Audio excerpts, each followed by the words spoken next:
Government స్కూల్లో మధ్యాహ్న భోజనం గురించి సహస్రావధాని అష్టావధాని అని చెప్పుకునే గరకపాటి గారు మాట్లాడిన మాటలు సోషల్ మీడియాలో పెద్ద ఎత్తున దుమారం రేపుతున్నాయి. అసలు ఏంటి మాటలు? మీరు ఇంత పేరు పెట్టుకొని అంటే పిల్లలకు పెట్టే ఫుడ్ గురించి కూడా మీరు ఇంత దరిద్రంగా మాట్లాడతారా అని చెప్పేసి సోషల్ మీడియా వ్యాప్తంగా పెద్ద ఎత్తున చర్చ జరుగుతుంది. ఇదే విషయంపై మనతో మాట్లాడడానికి ఓయూ లీడర్ వెంకట్ నాయక్ గారు ఉన్నారు. ఒకసారి మాట్లాడదాం. వెంకట్ నాయక్ గారు, దాదాపుగా మీకు తెలిసే ఉంటుంది గరికపాటి గారు సహస్రావధాని అష్టావధాని అని ప్రవచనాలు చెబుతూ ఎంతో మందికి ఆదర్శంగా నిలబడతాడట గరికపాటి గారు. అటువంటి ఆయన మధ్యాహ్న భోజనం గురించి కొన్ని కాంట్రవర్సీ మాటలు మాట్లాడిండు. ఇప్పుడు మనందరం కూడా గవర్నమెంట్ స్కూల్లో చదివించిన వాళ్ళం. సో మీలాంటి వాళ్ళకి ఎట్లా అనిపిస్తుంది ఆ విషయం? అసలు అన్న విషయం ఏంటంటే, గరికపాటి గారు వారి కుమారులను లేకపోతే వాళ్ళ కుమార్తెలను ఇలా మిడ్ డే మీల్ స్కీమ్ కింద చదివించిన సందర్భాలు లేవు. వారికి అది అవసరం లేదు. సరే, శాస్త్రాల విషయంలో, సహస్రాల విషయంలో, పురాణాల విషయంలో, ఇతిహాసాల విషయంలో వారికి ఉన్న మాట విధానం కానీ, వారికి ఉన్న చెలోక్తులు కానీ ఇదంతా ఓకే, వినడానికి వినసొంపుగా ఉంటుంది. వాస్తవాలు అవాస్తవాలు అది సెకండరీ. గ్రాంథికంలో వారు ఒక అంశాన్ని పొగుడుతుంటారో, గ్రాంథికంలో విమర్శిస్తుంటారో అది కూడా మనకు తెలియని అంశం. కానీ మిడ్ డే మీల్స్ విషయానికి వచ్చినప్పుడు వారి ఆలోచన విధానం చాలా సంకోచితంగా, చాలా నీచంగా, చాలా దౌర్భాగ్యంగా, దుర్మార్గంగా, ఇంకా గ్రాంథికంలో వాళ్ళ భాషలోనే కనుక మనం చెప్పే ప్రయత్నం కనుక చేస్తే చాలా ఇబ్బందిగా, ఇంకా దుర్భాషలు ఆడినట్టే అనుకోవాలి ఆ విషయంలో. ఎందుకంటే తెలంగాణ రాష్ట్రం అనే కాదు, ఈ దేశంలో విద్యా వ్యవస్థను ఎంకరేజ్ చేయడం కోసం, విద్యా సంస్థల్లో విద్యార్థుల ప్రమేయం ఎక్కువ ఉండడం కోసం గవర్నమెంట్ ప్రైమరీ సెకండరీ స్కూల్స్లే ప్రధానంగా ఏది ఉన్న సందర్భంలో పేద విద్యార్థులు, ఎస్సీ ఎస్టీ బీసీ మైనార్టీ విద్యార్థులు, పేదవాళ్ళు, తినడానికి తిండి లేకుండా వాళ్ళు, తినడానికి ఇబ్బంది పడుతున్న వాళ్ళు తల్లిదండ్రులు గటక దాగి వాళ్ళ పనులకు పోతుంటే కనీసం నా కొడుకుకైనా ఒక అన్నం, ఇప్పుడు అన్నం అంటే మనకు ఇదైపోయింది కానీ ఒకప్పుడు అన్నం అంటే ఒక పరమాన్నంగా వారానికి ఒకసారి తినే రోజుల సందర్భంలో పేద పిల్లలకు ఏది బళ్ళకు పంపించేటోళ్ళు. కనీసం అన్నమైనా నా కొడుకు ముద్ద దొరుకుతుందని చెప్పి చదువుతాడనో ఏదో పెద్ద సాగిపోతాడనో ఆలోచన కంటే అన్నమైనా ఒక 3 పూటలు దొరుకుతుంది, అంటే ఒక పూట అన్నం దొరుకుతుంది, నా కొడుకు కడుపు నిండా తింటాడని చెప్తే అన్నం పెట్టించే సందర్భంలో భాగంగా పిల్లలకు బళ్ళకు పంపించిన సందర్భం ఉండే. తర్వాత మిడ్ డే మీల్ స్కీమ్లో భాగంగా గుడ్లను కూడా ఇంట్రడ్యూస్ చేయడం జరిగింది. గుడ్ అంటే ఒక పౌష్టిక ఆహారం. మీకు పప్పులు, పరమాన్నాలు, నవధాన్యాలు మీకు ఏది మీ మెనూలో ఉంటే మా మెనూలో గుడ్ అనే ఒక చిన్న ప్రోటీన్ ఉంటుంది. రైస్ అనేది కార్బోహైడ్రేట్ అయితే, పీచు పదార్థాలు కూరగాయల రూపంలో దొరికితే, గుడ్డు ప్రోటీన్ రూపంలో దొరికే ఏకైక పదార్థం మా పేదవాళ్ళకి, మా బడుగు బలహీన వర్గాలకి గుడ్ అనేది ఒక చిన్న పదార్థం. అది దాని మీద మీరు అక్కసు వెళ్ళగక్కడం, దాని మీద మీరు కామెంట్ చేయడం ఏదైతే ఉందో మీ సంకుచిత మనస్తత్వానికి నిదర్శనం అది. మీరు గవర్నమెంట్ స్కూల్లో చదివచ్చుంటారు, మేము గవర్నమెంట్ స్కూల్లో చదివచ్చున్నాం. మధ్యాహ్నం భోజనం పెడుతున్నారంటే పొద్దుగాలే రెడీగా ఉండి ప్లేట్లు బ్యాగ్లో పెట్టుకుని పోయేటోళ్ళం. మధ్యాహ్నం కడుపు నిండా అన్నం తింటే ఒక గుడ్డు తింటే ఆ ఎనర్జీతో ఆటలు ఆడుకునే వాళ్ళం, ఆ ఎనర్జీతో చదువుకునే వాళ్ళం, ఆ చదువుతోనే ఇక్కడ దాకా రాగలిగినాం, ఆ చదువుతోనే మీరు ప్రొఫెషనల్గా ఉన్నారు, ఆ చదువుతోనే యూనివర్సిటీ స్థాయిలో మేము చదువుకోగలిగాం. అది గవర్నమెంట్ మాకు కల్పించిన ఒక హక్కు. ఆహారం కల్పించడం కూడా హక్కు. విద్యా హక్కులో అదొక భాగం. రాజ్యాంగం మాకు కల్పించిన హక్కును కూడా విమర్శించే స్థాయికి దిగజారంటే మీ మైండ్ సెట్ ఏది అది ఉంటుంది కదా. నేను మళ్ళీ ఆ పురాణాల్లో, ఇతిహాసాల్లో ఆ ఫ్యూడలిస్టిక్, ఆ బాపనిస్టిక్ మైండ్ సెట్ ఉంటుంది కదా, దాన్ని మీరు రిఫ్లెక్ట్ చేసినట్టు ఉంటుంది. అందుకే మీ మనవాళ్ళని పంపించండి స్కూల్స్లకి. గవర్నమెంట్ స్కూల్లో పంపించే ధైర్యం మీకుందా? లేకపోతే మీ కొడుకునైనా కనీసం పంపించే మీరు ప్రయత్నం చేసిరా? చేయలేదు కదా. సో పేదవాళ్ళు చదువుకునే విద్య మీద, పేదవాళ్ళు తినే తిండి మీద ఇంత అక్కసు వెళ్ళగక్కడానికి, ఇంత అక్కసుతో ప్రవర్తించడానికి ఏ పురాణాలు నీకు చెప్పినాయి? మీకు ఏ పురాణాలు, ఏ ఇతిహాసాల్లో పేదోళ్ళు చదువుకోవద్దని, లేకపోతే పేదోళ్ళు ఇలాంటి ఆహారాలు తినవద్దని చెప్పి ఏ పురాణాలు చెప్పినాయి? సో ఎవరేం చెప్పలేదు. ఫుడ్ తింటే చదువు అబ్బదే అని చెప్పేసి అంటున్నాడు కదా. అట్లా ఆయన సైంటిస్టా, లేకపోతే ఇస్రోలో పనిచేసిండా, నాసాలో పనిచేసిండా, రీసెర్చ్ మీద పనిచేసి వచ్చిండా? పురాణాలు, ఇతిహాసాలు చదివిన అంశాలనే నువ్వు బయట ప్రవచనాల రూపంలో చెప్తున్నావు.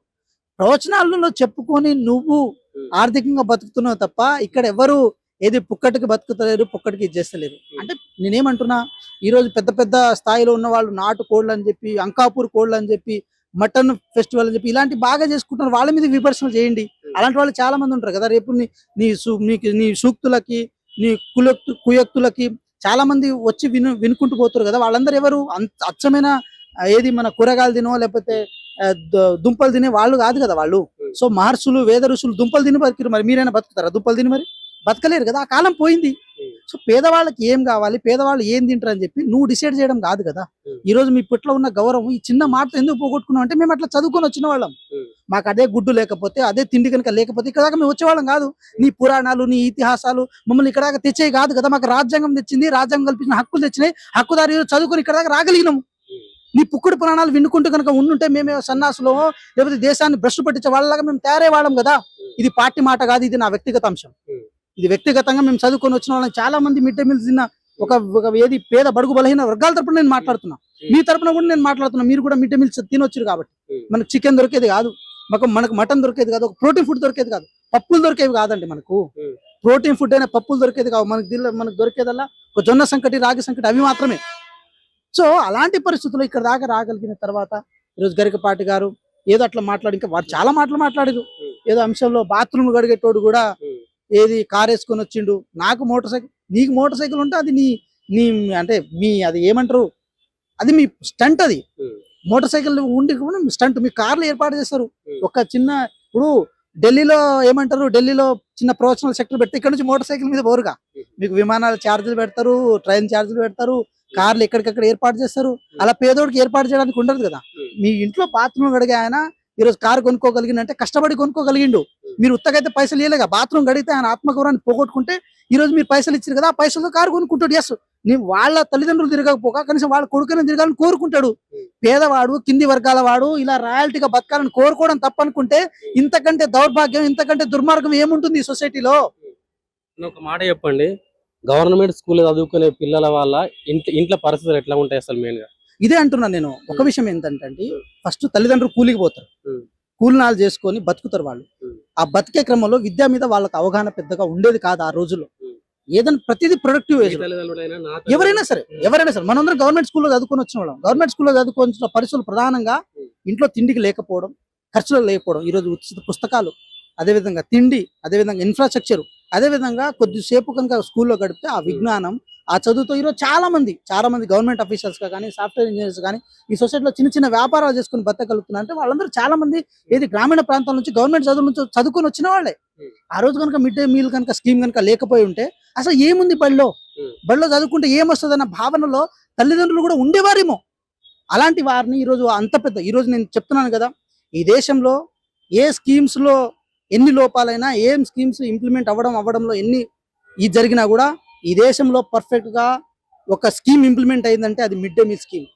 ఆ స్కీమ్ వల్ల ఒక పెద్ద వ్యవస్థ ఈరోజు నిర్మాణాత్మకంగా తయారైంది. ఒక పెద్ద వ్యవస్థ ఈరోజు ఏది ప్రొడక్టివ్ జోన్లోకి వచ్చేసింది. ఎందుకు వచ్చిందంటే ఆ ఎంకరేజ్మెంట్ స్కిల్స్. మనం అంటాం కదా, చేపలు ఇవ్వడం కాదు, చేపలు పట్టడం నేర్పియాలని చెప్పి. ఏదో ఉత్తగా తిండి పెట్టి ఇంట్లో కూర్చోబెడితే కాదు, ఆ తిండి కల్పిస్తే నువ్వు వచ్చి చదువుకో అని చెప్పి చెప్పడం ఏదైతే ఉందో, ఈ గవర్నమెంట్ మంచి స్కీమ్ ఇది. ఈరోజు అది చేయగలిగింది. ఏ గవర్నమెంట్లో అయినా కావచ్చు, కాంగ్రెస్ కావచ్చు, టీడీపీ కావచ్చు, బీజేపీ కావచ్చు, ఇంకేదైనా కావచ్చు కాక. కానీ ఈ స్కీమ్ ని విమర్శించే ముందు మీ మనసులో ఉన్న ఆర్థోడాక్సిక్ మైండ్ సెట్, ఛాందసవాద మనస్తత్వాన్ని తీయండి ఫస్ట్. మీ ఛాందసవాద మనస్తత్వంతో ఏ ఒక్క విద్యార్థికి శాస్త్రీయంగా ముందు తీసుకెళ్లే ప్రయత్నం మీరు ఎట్లాగో చేయరు.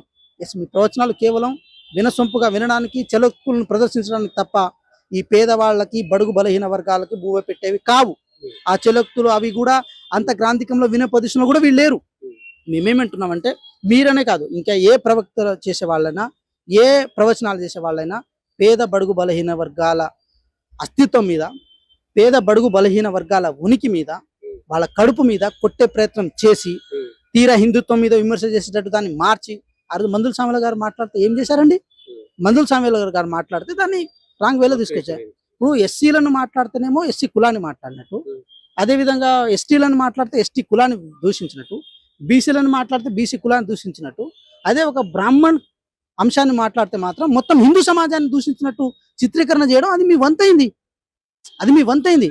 కానీ అదే అణచబడ్డ వాళ్ళు ఎవరైతే ఉన్నారో, ఆ రోజు మందుల శ్యామల గారైనా ఒక 200-300 సంవత్సరాల వరకు వాళ్ళ పూర్వీకులందరూ అడ్డమైన బూతులు తిట్టించుకొని ఈ సమాజంలో బతికిన వాళ్ళే కదా. మరి వాళ్ళ బాధలను, వాళ్ళ గాథలను ఆ రోజు ఎవరు వినలేదే. కనీసం ఒక మాట ఎందుకు ఈరోజు వాళ్ళు విమర్శించారంటే ఈ ఎగ్జాంపుల్ నేను ఎందుకు చెప్తాను? చెప్పిండు కదా, నేను దళిత కులంలో పుట్టినందుకు నాకు దోసెడుతో నీళ్ళు పోతుంది ఆగిన అని చెప్పేసి. అది కేవలం దళిత కులం మాత్రమే కాదు, ఎస్టీలు కానీ అదే కేటగిరీలో వస్తాం, బీసీలకు కూడా ఆ కేటగిరీలో చూసిన సందర్భాలు. ఇదంతా ఒక సిస్టమేటిక్ అంశంలో భాగంగా ఏదో పురాతనమైన అంశాలని ఒక శాస్త్రీయ దృక్పథంతో దాన్ని మనం ఓవర్కమ్ చేసే సందర్భంలో మళ్ళీ దాన్ని తవిదూసి మళ్ళీ దాన్ని ఏది ఫోర్ ఫ్రంట్ లోకి పెడదాం అనుకుంటే, ఇంత టెక్నాలజికల్ ఎరాలో ఫోర్ ఫ్రంట్ లో పెడతాం అనుకుంటే ఇక అంత నీచమైంది కాదు, అంత దౌర్భాగ్యమైంది కాదు.